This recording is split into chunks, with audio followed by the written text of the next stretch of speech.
अपना उत्तराखंड में आप सभी का बहुत स्वागत है। मैं हूं आपके साथ अमनदीप। खबरों की शुरुआत करते हैं। चमोली में भगवान बद्री विशाल के कपाट शीतकाल के लिए बंद कर दिए गए हैं। अब 6 महीने श्रद्धालुओं के लिए बद्रीनाथ धाम के कपाट बंद रहेंगे। सोमवार को शंकराचार्य कुबेर उद्धव की मूर्ति पांडुकेश्वर जाएगी और मंगलवार को शंकराचार्य की गद्दी जोशीमठ पहुंचेगी और रात ठीक 9:07 पर शीतकाल के लिए बद्रीनाथ मंदिर के कपाट बंद कर दिए गए। गंगोत्री, यमुनोत्री और केदारनाथ धाम के कपाट पहले ही बंद हो चुके हैं। अब बद्रीनाथ धाम के कपाट बंद होने के साथ ही इस साल के लिए चारधाम यात्रा भी संपन्न हो गई। कपाट बंद होने के मौके पर धाम में लगभग 10,000 श्रद्धालुओं ने बद्रीनाथ के दर्शन किए। बद्रीनाथ मंदिर को 15 क्विंटल फूलों से सजाया गया था। 18 नवंबर सुबह देव डोलियां योग बद्री, पांडुकेश्वर और जोशीमठ प्रस्थान करेंगे। योग बद्री, पांडुकेश्वर और नृसिंह मंदिर जोशीमठ में 19 नवंबर से शीतकालीन पूजाएं शुरू होंगी।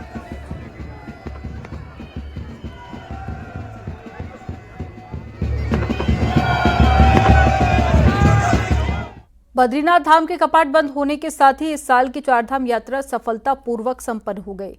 इस साल 48 लाख से अधिक श्रद्धालुओं ने चार धामों के दर्शन किए हैं। रिपोर्ट में आपको दिखाते हैं।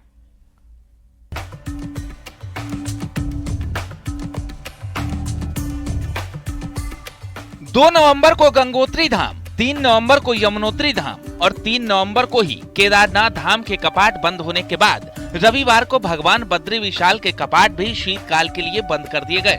पूरे यात्रा सीजन में इस बार 14.5 लाख से अधिक श्रद्धालुओं ने भगवान बद्री विशाल के दर्शन किए। पिछले साल की अपेक्षा इस बार चारधाम यात्रा 20 दिन कम चली, तो आपदा के कारण करीब 1 महीने तक केदारनाथ यात्रा भी ठप रही। इसका असर यात्रियों की कुल संख्या पर भी दिखाई दे रहा है। पिछले साल जहां 56 लाख से अधिक श्रद्धालु चारधाम यात्रा पर आए, वही इस बार ये आंकड़ा 48 लाख के आसपास रहा।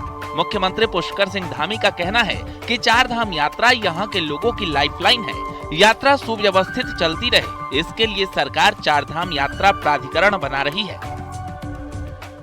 यात्रा को और व्यवस्थित करने के लिए यात्रा और अच्छी चले, क्योंकि यात्रा ये हमारे यहाँ की जो है लाइफलाइन है और हम यात्रा को सुव्यवस्थित करने के लिए यात्रा का प्राधिकरण भी बना रहे हैं और यात्रा प्राधिकरण हमारा काम करेगा जिससे कि यात्रा सुव्यवस्थित हो, सुरक्षित हो और यहाँ के लोगों को उस यात्रा के कारण से जो आर्थिकी है, व्यापार चलता है, वो और अच्छा हो। इस वर्ष हमारी जो चारधाम यात्रा रही है उसमें लगभग 48 लाख से अधिक तीर्थयात्री श्रद्धालु हमारे धामों में पहुंचे हैं। इस वर्ष जो श्रद्धालुओं की, तीर्थयात्रियों की प्रतिदिन जो संख्या रही वो गत वर्ष के मुकाबले अधिक रही है और आप ये भी जानते हैं कि इस वर्ष मानसून के सीजन में काफ़ी वर्षा भी हुई है, उसके कारण मार्ग भी बाधित होते रहे। बहरहाल शीतकाल के लिए भले ही चार धामों के कपाट बंद हो चुके हों, लेकिन अब चार धामों के शीतकालीन प्रवास स्थलों पर शीतकाल में भी दर्शन कर सकते हैं। शीतकाल के 6 महीने जहां यमुनोत्री की डोली खरसाली, गंगोत्री की डोली मुखवा में रहेगी, तो भगवान केदारनाथ की पंचमुखी डोली ऊखीमठ और भगवान बद्री विशाल की डोली जोशीमठ में विराजमान रहेगी। न्यूज़ 18 के लिए देहरादून से सुनील नप्रभात की रिपोर्ट। सीएम पुष्कर सिंह धामी ने महाराष्ट्र में ताबड़तोड़ चुनाव प्रचार किया। ठाणे में बीजेपी प्रत्याशी नरेंद्र लाल चंदजी मेहता के पक्ष में सीएम ने जनसभा को संबोधित किया और लोगों से बीजेपी को वोट करने की अपील की। इस दौरान सीएम धामी ने कहा कि हमने उत्तराखंड में यूसीसी लागू करने के लिए विधेयक पारित कर दिया है। हमने धर्मांतरण के खिलाफ सख्त कानून बनाया है। हमने लव जिहाद, लैंड जिहाद, थूक जिहाद के खिलाफ सख्त कार्रवाई की है।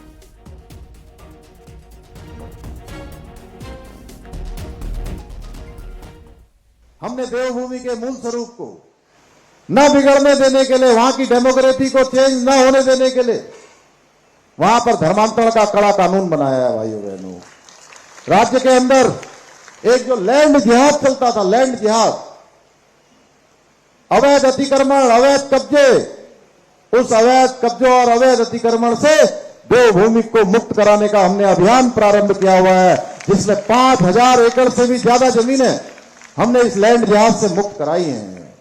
हमने वहां पर चाहे वो धर्मांतरण हो, चाहे वो लव जिहाद हो या थूक जिहाद हो, उसके खिलाफ कठोर कार्रवाई की है। हमने दंगा रोकने के लिए, जो लोग दंगा करते हैं भाइयों बहनों, आप जानते हैं, घुसपैठिए, तमाम प्रकार से जो नीली चादरें, पीली चादरें चढ़ाकर तमाम सरकारी जमीनों को कब्जा करते हैं। हमने कहा है किसी भी कीमत पर हम देवभूमि उत्तराखंड के अंदर इसको नहीं होने देंगे।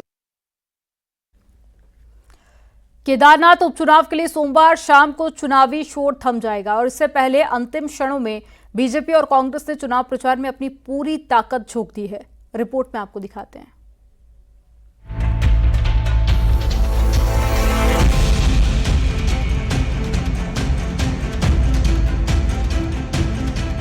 केदारनाथ विधानसभा उपचुनाव के लिए 20 नवंबर को वोटिंग होगी और सोमवार शाम को चुनाव प्रचार थम जाएगा। लिहाजा सियासी दलों ने पूरी ताकत झोंक दी है। बीजेपी के प्रदेश प्रभारी दुष्यंत गौतम, प्रदेश अध्यक्ष महेंद्र भट्ट समेत बीजेपी के सांसद, कई विधायक और पदाधिकारी केदारनाथ में डेरा डाले हुए हैं। रविवार को ताबड़तोड़ नुक्कड़ सभाएं की गई। बीजेपी प्रदेश अध्यक्ष महेंद्र भट्ट का कहना है कि केदारनाथ में बीजेपी की लहर है, लेकिन आज सौभाग्य ये है कि यहाँ की जनता ने, डबल इंजन की सरकार ने जो काम किए धामी जी के नेतृत्व में, और खासकर प्रधानमंत्री ने जो कहा है कि ये दशक उत्तराखंड का होगा, जो यहाँ पे विकास हुआ है, और खुद मुख्यमंत्री ने कहा कि जब तक हमारा विधायक नहीं आया था मैं खुद यहाँ पे विधायक के रूप में काम करूंगा। तो जो जनता ने उसके प्रति आश्वस्त होकर भारतीय जनता पार्टी के उम्मीदवार को 100% जीत सुनिश्चित करने का काम किया है। देखिए, केदारनाथ विधानसभा उत्तराखंड की ऐसी विधानसभा बनने जा रही है भारतीय जनता पार्टी की, जो सर्वाधिक मतों से जीतने वाली है। और जिस प्रकार का मातृ शक्ति का जो ज्वार आशा जी के साथ दिखाई दे रहा है, जिस प्रकार का समर्थन दिखाई दे रहा है मुख्यमंत्री की 3 सभाओं से, इसका जवाब भी कांग्रेस के लोगों को मिल चुका है। दूसरी ओर कांग्रेस ने भी चुनाव प्रचार के अंतिम क्षणों में अपनी पूरी ताकत झोंक दी है। पूर्व सीएम हरीश रावत, प्रदेश अध्यक्ष करण माहरा समेत कांग्रेस की सभी टॉप लीडरशिप केदारनाथ में पहुंची हुई है। कांग्रेस प्रदेश अध्यक्ष का कहना है कि कांग्रेस को मिल रहे समर्थन को देखते हुए बीजेपी बौखला गई है। कांग्रेस का आरोप है कि बीजेपी गांव-गांव में ढोलक, तबले, क्रिकेट किट बांटकर चुनाव प्रभावित कर रही है। इसके लिए कांग्रेस अगले 2 दिन माइक्रो लेवल पर गांव-गांव में पहरेदारी करने जा रही है। और आज से अब पहरेदारी का समय शुरू हो रहा है, क्योंकि बीजेपी जिस तरीके से ढोलक, तबले यहाँ बांट रही है, हारमोनियम बांट रही है, साड़ियाँ बांट रही है, क्रिकेट और वॉलीबॉल की किट बांट रही है, उसको देखते हुए अब हमने तय किया है कि ये गाँव में जो हमारे साथी हैं वो रात्रि को अलाव जला के पहरेदारी करेगा। उपचुनाव को लेकर प्रशासन ने भी पूरी तैयारी की है। केदारनाथ विधानसभा में 173 पोलिंग स्टेशन बनाए गए हैं, जबकि पूरे विधानसभा को 29 सेक्टर 2 जोन में बांटा गया है। केदारनाथ विधानसभा में कुल मतदाता 90,540 हैं, जिसमें पुरुष मतदाताओं की संख्या 44,765 है, तो महिला मतदाताओं की संख्या 45,775। बहरहाल केदारनाथ में वोटिंग की उल्टी गिनती शुरू हो चुकी है। महिला वोटर्स की बढ़ी संख्या और करीब 3,000 की संख्या वाले पोस्टल बैलेट को भी जीत तय करने में निर्णायक माना जा रहा है। इसलिए चुनाव प्रचार के अंतिम दौर में दोनों ही दल बड़ी सभाओं के बजाय अब गांव-गांव, घर-घर जाकर वोट मांगने की रणनीति पर काम कर रहे हैं। न्यूज़ 18 के लिए रुद्रप्रयाग से संदीप के साथ सुनील नप्रभात की रिपोर्ट।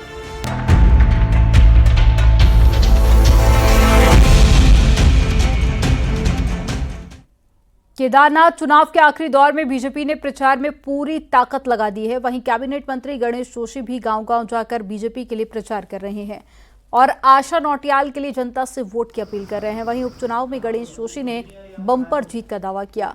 गणेश जोशी का कहना है कि कांग्रेस लोकसभा चुनाव में भी जीत का दावा कर रही थी, लेकिन वो नहीं जीत पाई। केदारनाथ में भी कांग्रेस की हार तय है।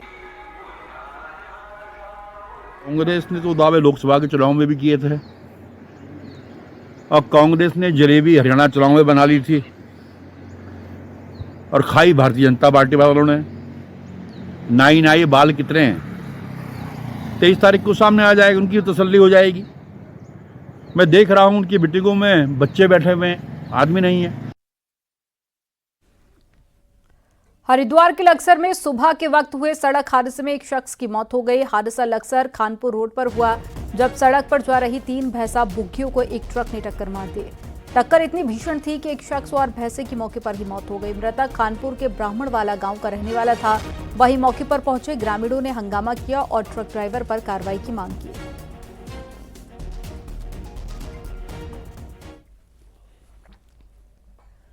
पौड़ी के कीर्तिनगर डागर सड़क पर ऑल्टो कार हादसे का शिकार हो गई, जिसमें कार सवार की मौत हो गई। जखेड़ गांव से कीर्तिनगर आ रही ऑल्टो कार बेकाबू होकर ऊपरी रोड से 60 मीटर नीचे दूसरी रोड पर जा गिरी और इस हादसे में कार सवार की मौके पर ही मौत हो गई है, जबकि दूसरे शख्स को पुलिस की मदद से अस्पताल में भर्ती कराया गया।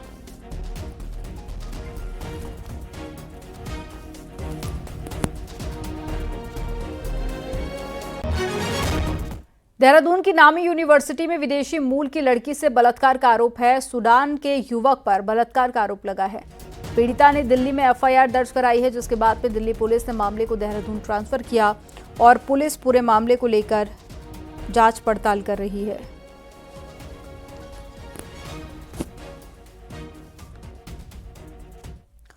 हल्द्वानी के हीरानगर में पुलिस ने एक सेक्स रैकेट को पकड़ा है और पुलिस ने सेक्स रैकेट चलाने वाली महिला समेत 5 लोगों को पकड़ा। सभी पकड़े गए आरोपी हल्द्वानी लालकुआ काला ढूंगी के रहने वाले हैं और हीरानगर इलाके में किराए का फ्लैट लेकर सेक्स रैकेट चला रहे थे।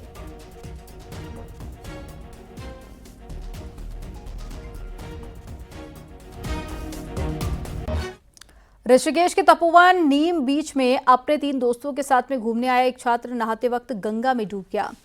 दूसरी ओर एसडीआरएफ की टीम ने गंगा के गहरे पानी से उसे बाहर निकाला। बताया जा रहा है कि देहरादून यूआईटी कॉलेज का छात्र आदित्य अपने 3 दोस्तों के साथ में दोपहर गंगा नदी के किनारे नहा रहा था।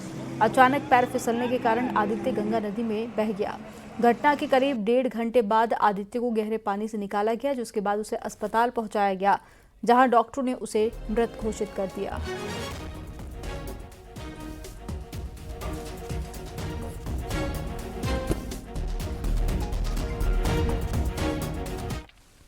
पहाड़ी मार्गों पर सिंगल लेन सड़क राहगीरों के लिए बड़ी चुनौती साबित हो रही है। सिंगल लेन सड़क होने की वजह से कई बार सड़क हादसे भी हो रहे हैं।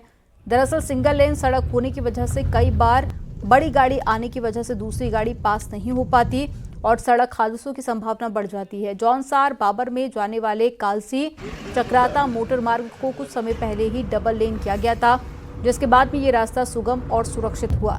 लेकिन जौनसार बाबर में कई गाँव के लोगों को आज भी सिंगल लेन के इन कठिन रास्तों से होकर गुजरना पड़ता है। ये तो विशेष तौर पे सिंगल लेन में एक्सीडेंट तो होता ही है। अभी आप मान के चलो सैया से चक्राता जब से 4-5 साल से डबल लेन हुआ तो एक भी एक्सीडेंट उस रोड पे नहीं हुआ है और मैक्सिमम जो साइड रोड है वो सब सिंगल लेन है। सिंगल लेन की वजह से अगर नीचे से अगर बड़ा ट्रक बड़ा वाहन आ रहा है तो ऊपर से छोटी गाड़ी आ रही है तो बचने के लिए जगह नहीं है, तो 100% उसमें एक्सीडेंट के चांसेज रहते हैं। पहाड़ों में सड़क दुर्घटनाओं का ग्राफ लगातार तेजी से बढ़ता जा रहा है। पहाड़ों में सफर करना किसी चुनौती से कम नहीं है। घटना के पीछे की वजह यह सिंगल लेन भी मानी जा रही है। बात करें यदि चक्राता विधानसभा की तो यहाँ पर भी ज्यादातर सड़कें सिंगल लेन है और आए दिन इन सड़कों पर दुर्घटनाएं सामने आती रहती है। अब देखना होगा कि सरकार इन दिशा में किस तरीके से प्रयास कर पाती है ताकि घटनाओं के ग्राफ में कमी ला सके। कुलदीप चौहान, न्यूज़ 18, चक्राता। यूपी के बाहुबली नेता राजा भैया ने अपनी पत्नी भानवी सिंह के नाम जो जमीन नैनीताल के सिलटोला में ली थी उसको सरकार ने अपने कब्जे में लिया, लेकिन अब मामला कोर्ट जाने की तैयारी में है। रिपोर्ट आपको दिखाते हैं। नैनीताल के सिलटौना में ये वही जमीन है जो राजा भैया ने साल 2006 में अपनी पत्नी भावनी सिंह के नाम खरीद ली थी, लेकिन अब ये जमीन सरकार के कब्जे में चली गई है। दरअसल 2006 में राजा भैया ने ये जमीन अपनी पत्नी भावनी के नाम कृषि काम के लिए खरीदी थी, लेकिन 2013 तक कोई कृषि काम इस जमीन पर नहीं हुआ, लिहाजा तत्कालीन डीएम ने इसे सरकार में निहित कर दिया। जमीन सरकार के पास चले जाने से स्थानीय लोग भी खुश हैं। ये कोर्ट केस था जो काफी लंबे समय से चल रहा था। इसको डिस्पोजल कर दिया गया था। संबंधित जो पक्षकार हैं उनके द्वारा अपील भी करी गई थी इसमें, लेकिन वो अपील भी खारिज हो गई थी। उसके बाद जो गवर्नमेंट जो भी कोर्ट का ऑर्डर था संबंधित तहसील ने उसका अनुपालन कराया है और उसका कब्जा राज्य सरकार के पक्ष में लिया है। ये बहुत अच्छा फैसला हुआ हमारे लिए, हमारे हित में। मतलब कल को यहाँ पर आता पता नहीं कैसे आदमी आते, कोई आते कोई भ्रष्ट पड़ गया, उसका के लिए बहुत अच्छा फैसला रहा हमारे लिए। डर था? हाँ बिल्कुल, हादसा बिल्कुल डर था बिल्कुल यहाँ पे हमको। क्यों डर था आप लोगों को? क्योंकि भैया वो दमंग आदमी था इसलिए। राजा भैया की जमीन सरकार के पास भले ही चली गई हो, लेकिन डीएम के फैसले को कोर्ट में चुनौती देने की तैयारी चल रही है। गौ की जमीन है, ये ट्रांसफर नहीं होती है। गवर्नमेंट भी इसे टेक ओवर नहीं कर सकते हैं, बल्कि क्योंकि जमीन हुई है, किसमें उनके थोड़ी है, पॉलिसी तो एक ही लिए हुई है, आपके लिए वही, हमारे लिए वही। बोर्ड ने डिटेल ऑर्डर लिखा है, रेवेन्यू बोर्ड वाले ने, इसके हम टाइप आगे अपील करेंगे इसकी, ये जरूर करेंगे। सिलटौना की जमीन सरकार के पास रहेगी या फिर से राजा भैया के पास चली जाएगी, इस बात का फैसला अब कोर्ट से होगा। राजा भैया से ये जमीन भले ही सरकार ने ले ली हो, लेकिन कानून का फैसला फिर कानून से निकलेगा। हालांकि इस फैसले से स्थानीय लोग काफी खुश हैं और राजा भैया के खौफ से भी इस इलाके में डर था। अब ये जमीन वापस सरकार के खाते में आ गई है। हालांकि इस फैसले को चुनौती राजा भैया देने जा रहे हैं, लेकिन आने वाले दिनों में क्या ये जमीन राजा भैया को मिलेगी या ये सरकार में निहित हो जाएगी, इसका फैसला फिर कोर्ट से होगा। वीरेंद्र बिष्ट, न्यूज़ 18, सिलटौना, नैनीताल। रविवार को ऋषिकेश में एक बार फिर से हर तरफ जाम लगने की वजह से पर्यटकों और स्थानीय लोगों को परेशानी उठानी पड़ी। राफ्टिंग का लुत्फ उठाने सैलानी बड़ी संख्या में अपनी गाड़ियों से ऋषिकेश पहुंचे, जिसकी वजह से हाईवे पर जाम लग गया। रविवार को भी हरिद्वार रूट से लेकर लक्ष्मण झूला रूट पर कई किलोमीटर लंबा जाम लग गया और दिन भर जाम खुलवाने में पुलिस वाले परेशान दिखे।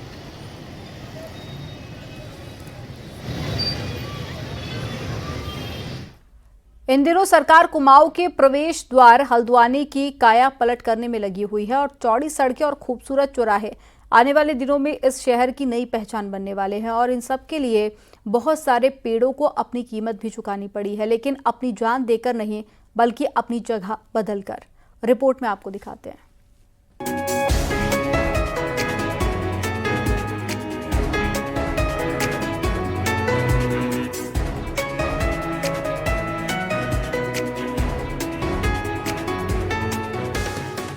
कुमाऊं के सबसे बड़े शहर हल्द्वानी की तस्वीर आने वाले समय में बिल्कुल बदल जाएगी।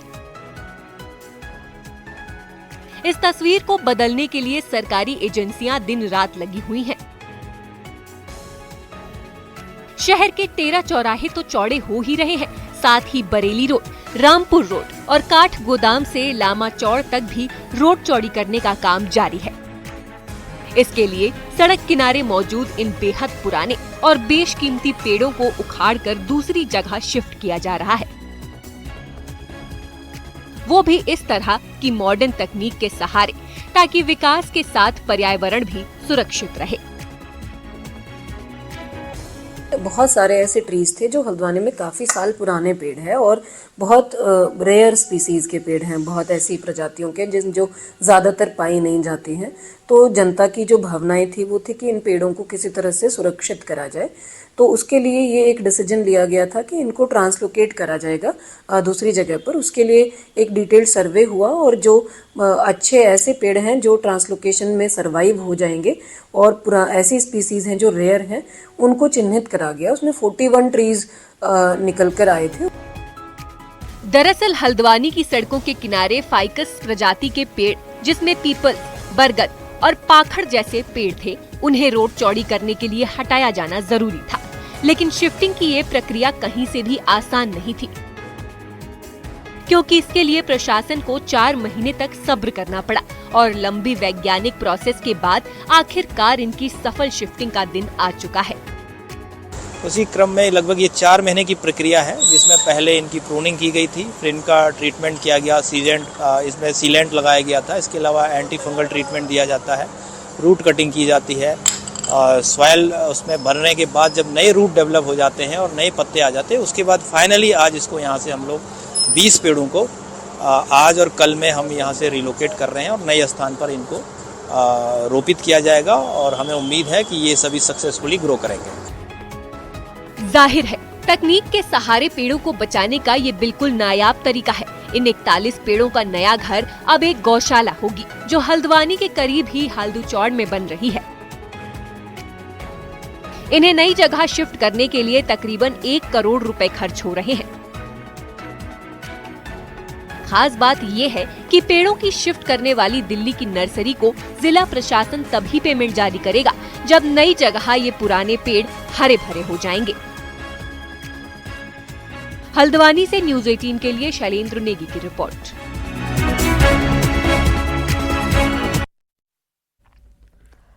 आरएसएस प्रमुख मोहन भागवत 4 दिनों के दौरे पर पिथौरागढ़ में हैं और ये पहला मौका है जब संघ प्रमुख इतने लंबे समय तक बॉर्डर इलाके में रहेंगे। भागवत के दौरे को लेकर जहां पहाड़ों में संघ को मजबूत करने की नजर से देखा जा रहा है, तो वहीं इसके जरिए ग्रामीण इलाकों में शिक्षा पर भी फोकस किया जा रहा है। एक रिपोर्ट आपको दिखाते हैं।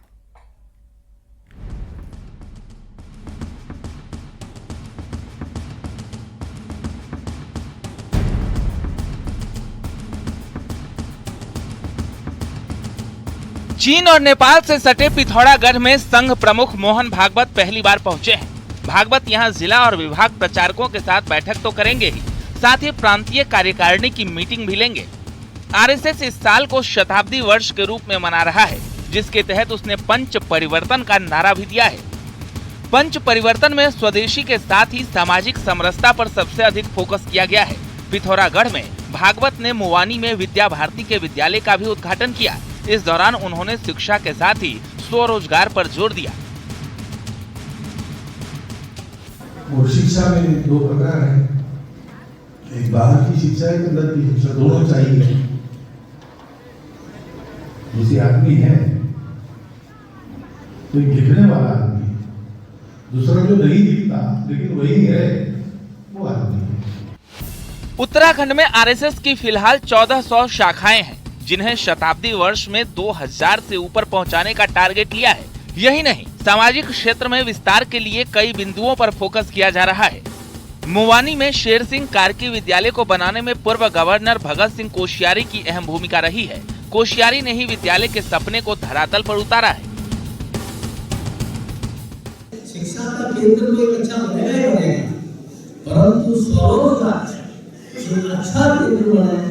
यहाँ पर बसों ट्रेनिंग शुरू हुई है, यहाँ पर लेबर विकास हो रहा है और हमारा ये प्रयास है कि निकट भविष्य में हमारी माताएं बहनें आत्मनिर्भर बने। शेर सिंह कार्की विद्यालय के जरिए शिक्षा के विस्तार की प्लानिंग तो है ही, साथ ही युवाओं और महिलाओं को स्वरोजगार के लिए तैयार करना भी स्कूल की प्राथमिकता में है। ऐसे में उम्मीद है कि दुर्गम इलाकों में बेहतर शिक्षा के लिए ये विद्यालय मील का पत्थर साबित होगा। न्यूज 18 के लिए पिथौरागढ़ से विजयवर्धन उप्रेती की रिपोर्ट। यहाँ रुकेंगे एक छोटे से ब्रेक के लिए। आप देखते रहिए न्यूज 18।